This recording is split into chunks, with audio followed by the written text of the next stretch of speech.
This is a 2009 Jeep Wrangler.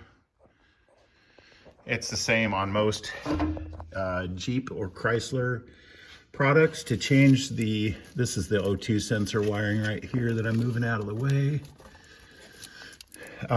Your crankshaft position sensor is this guy right here.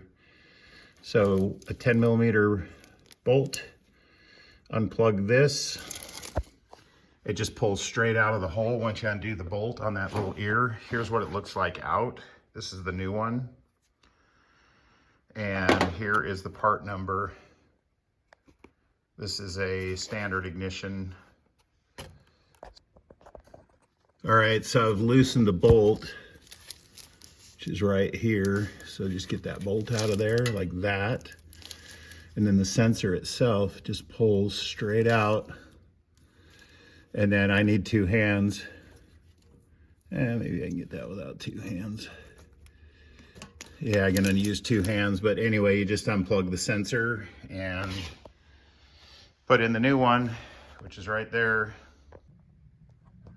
I suspect this thing's problem is more a connection issue than a sensor issue.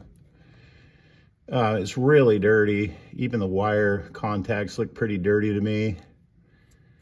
So I'm gonna clean that off with some electrical parts cleaner and put some dielectric grease on that plug and make sure that it plugs in nice and tight and that it has a good connection with the new sensor. Get that to focus. All right, there's the dielectric grease.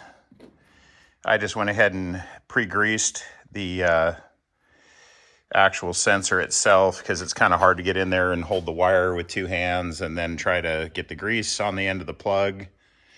But this basically just makes a nice watertight seal and just keeps everything dry in there. Okay, the sensor is in. And now I'm just gonna reach in and grab the plug